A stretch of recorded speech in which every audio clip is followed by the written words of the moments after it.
Assalamualaikum warahmatullahi wabarakatuh. Perkenalkan kami dari kelompok 6 yang beranggotakan Wafa Widu Amri Ilallah dan Widya Izzatul Jayati. Di sini kami akan mempresentasikan mata kuliah Ilmu Tauhid dengan materi konsep agama. Pembahasan yang pertama yakni pengertian agama. Secara bahasa, kata agama berasal dari bahasa Sanskerta yang secara umum berarti suatu tradisi. Sedangkan secara istilah, agama adalah suatu kepercayaan dan penyembahan terhadap kuasa dan kekuatan sesuatu yang luar biasa di luar diri manusia. Pengertian agama juga dikemukakan oleh beberapa ahli dan dapat ditarik kesimpulan dari pengertian agama yang dikemukakan oleh beberapa ahli tersebut bahwasannya agama adalah sistem yang mengatur tata keimanan dan peribadatan kepada Tuhan yang Maha Kuasa serta tata kaidah yang berhubungan dengan pergaulan manusia dengan sesama manusia serta lingkungannya.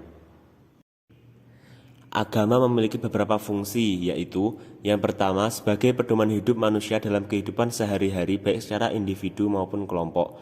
Yang kedua, sebagai sumber aturan tata cara hubungan manusia dengan Tuhannya dan juga sesama manusia. Yang ketiga, sebagai pedoman bagi manusia dalam mengungkapkan rasa kebersamaan dengan sesama manusia. Yang keempat, sebagai pedoman perasaan keyakinan manusia terhadap sesuatu yang luar biasa atau supranatural di luar kemampuan dirinya. Yang kelima, sebagai cara manusia mengungkapkan estetika atau keindahan alam semesta dan segala isinya. Yang keenam, sebagai cara untuk memberikan identitas kepada manusia sebagai umat dari suatu agama. Selain memiliki fungsi, agama juga memiliki tujuan, yaitu 1. Untuk membimbing manusia dalam menjalani kehidupannya dengan cara yang lebih baik melalui pengajaran dan aturan, di mana ajaran dan aturan tersebut dipercayai berasal dari Tuhan.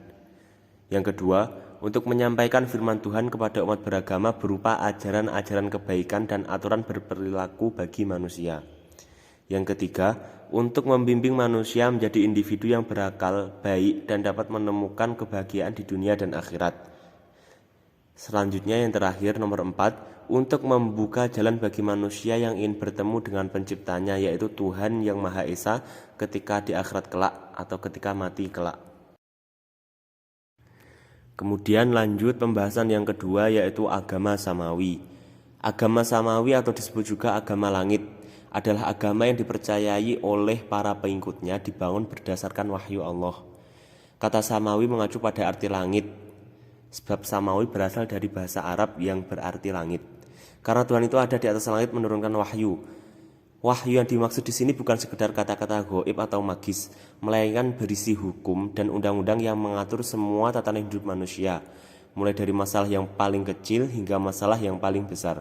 Agama samawi tidak pernah menciptakan agamanya sendiri, melainkan menerima ajaran itu dari atas langit begitu saja. Beberapa pendapat menyimpulkan bahwa suatu agama dapat disebut agama samawi jika mempunyai definisi Tuhan yang jelas, kemudian mempunyai penyampai risalah atau biasa disebut nabi atau rasul, dan yang terakhir mempunyai kumpulan wahyu dari Tuhan yang diwujudkan dalam kitab suci. Ciri-ciri agama samawi. Yang pertama, agamanya tumbuh secara kelahiran dapat ditentukan dari tidak ada menjadi ada. 2. Agamanya mempunyai kitab suci yang otentik atau ajarannya bertahan asli dari Tuhan. 3. Secara pasti dapat ditentukan lahirnya dan bukan tumbuh dari masyarakat, melainkan diturunkan kepada masyarakat. 4. Disampaikan oleh manusia yang dipilih Allah sebagai utusannya. 5. Ajarannya serba tetap, walaupun tafsirnya dapat berubah sesuai dengan kecerdasan dan kepekaan manusia. 6. Konsep ketuhanannya monoteisme mutlak atau tauhid. 7. Kebenarannya adalah universal, yaitu berlaku bagi setiap manusia, masa dan keadaan.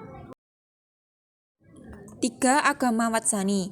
Agama Watsani yaitu agama yang mempersonifikasikan Tuhan dalam bentuk patung-patung, sesembahan yang dianggap sebagai perantara dengan Tuhan. Para pengikut agama Watsani percaya akan Tuhan yang Maha Esa, namun mereka juga meyakini adanya roh-roh penguasa yang dianggap dan diperlakukan sebagai Tuhan. Sebagian orang menyebut sikap tersebut dengan istilah Patsaniyah. Patsaniyah adalah menyembah berhala dan bergantung kepadanya. Istilah ini dikaitkan dengan agama Ardi atau agama bumi, lawan dari agama Samawi, yang menyembah patung seperti orang-orang musyrik Arab, India, Jepang, dan lainnya. Sekian presentasi yang dapat kami sampaikan. Apabila ada kurang lebihnya, kami mohon maaf. Wabillahi taufiq wal hidayah. Wassalamualaikum warahmatullahi wabarakatuh.